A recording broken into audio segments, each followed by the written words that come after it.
The Hoka Challenger is known as the Clifton of the trail, and it's a great versatile road to trail shoe, and it is now on its 8th version, and I've done a couple runs in it. I'm ready to give you my first impressions as well as some comparisons. Just a quick disclaimer though that Hoka did send me these shoes, but all my thoughts and opinions are my own. So let's go ahead and dive into the spec. The stack height is 42 millimeters in the heel, 35 in the forefoot with a 7 millimeter heel to toe drop. The weight comes in at 9.7 ounces in a men's size 9. The price is $155 and I put this in the road to trail category. Alright, now let's talk about what's new in the shoe overview. The upper uses engineered mesh made out of recycled material and has a slight toe cap to add some extra protection. The midsole still uses compression molded EVA, but now it gets more foam underfoot, a higher heel to toe drop, but still manages to keep the weight the same. The outsole still uses 4mm lugs, but they now have a better pattern to grip off-road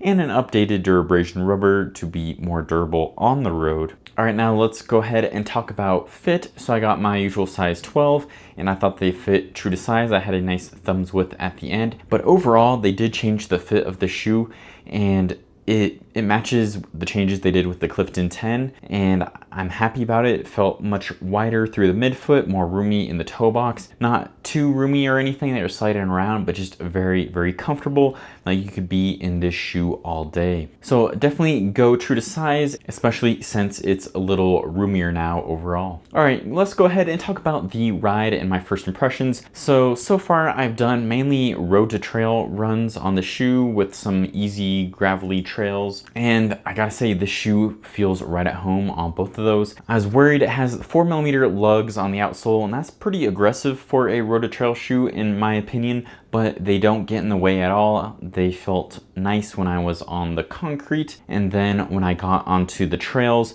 those lugs really took effect and they were sinking in and gripping on the loose gravel up and down the hills I was running on.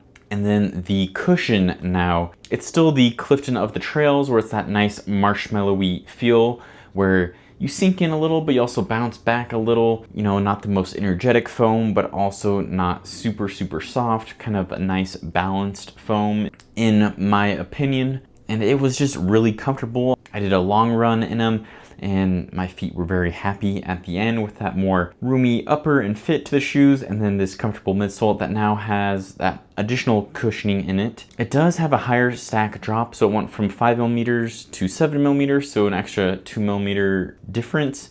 But I think that the way they have the foam set up, it's honestly not very noticeable. If you're super sensitive to drops, then maybe be a little hesitant, but I think overall it's nothing really to worry about. Overall, I was very impressed with the Challenger 8. It's been a couple years since I've run in the Challenger, and boy, I am loving this version. It has that kind of nice plush, pillowy midsole that you find in like a road shoe, but it has those nice aggressive lugs to really grip in when you're on some easy trails and gravel terrain. I think it's just a good kind of all-terrain shoe. All right, I'm gonna do a couple of quick comparisons. The first shoe I'm gonna compare it to is the road version, essentially, the Clifton. So as you can see, they both look very similar, and they definitely share a lot of that same DNA. I believe they're both made off the same last even, so their fit is going to be very similar. They both have nice padded uppers. They both have those CMEVA soft marshmallowy midsoles in there. And then of course the outsoles, the Clifton is a road shoe, so it doesn't have the aggressive lugs like the Challenger does. And I'd say you don't necessarily need both. It kind of depends what surfaces you're running on. Obviously, if you run majority on road, you should probably look at the Clifton.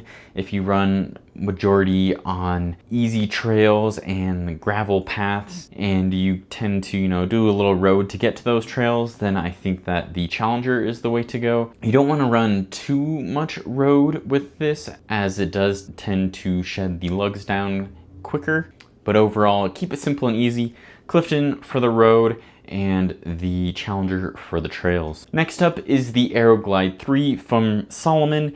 And this is another kind of road to trail gravel shoe. Sorry, this is the Aero Glide 3 Gravel. So this is the gravel version of their road shoe. Kind of similar here why I put these two together. This is like the Clifton of the trails. This is the gravel version of the Aero Glide. They both have road focused midsoles. They have slightly tweaked uppers, but mainly the big difference are those lugs on the outsole to give you better grip. And this one, I did notice the outsole seems to be holding up better on road than this one is. It seems to shred down pretty quickly if you're doing majority road. When you're doing trails and gravel, it's just fine, but it makes it a little less road to trail for me and more gravel and kind of light to medium trails. Well, I think this one can definitely hold up a little better on the road and also handle the trails. This one's gonna feel a lot more cushioned and a lot softer on the foot. This one's gonna feel a little firmer, a little bouncier, more energetic. So I think they're both great options for doing long runs on gravel and easy trails, or if you're looking for a trail shoe and you're coming from road, these are kind of a good transition option. So after just a couple of runs, I am very pleased with the Challenger 8. It gives me that midsole that I love for the Clifton on the road. Has a more comfortable upper now, but you still get those nice aggressive lugs for giving you great traction. And around here, I typically run like a mile or two to get to the trails, and this handles that no problem, feels comfortable on the road, gives me grip and assurance on the trails. And they used to have ATR in the name of the shoe, all-terrain recreation, I believe, and the shoe I think still stays true to that. It's an all-terrain runner, and I do think it can kind of handle more than just easy trails and gravel, so I am going to test it out on some more technical trails, and I will report back in my full review. Make sure you subscribe so you don't miss that.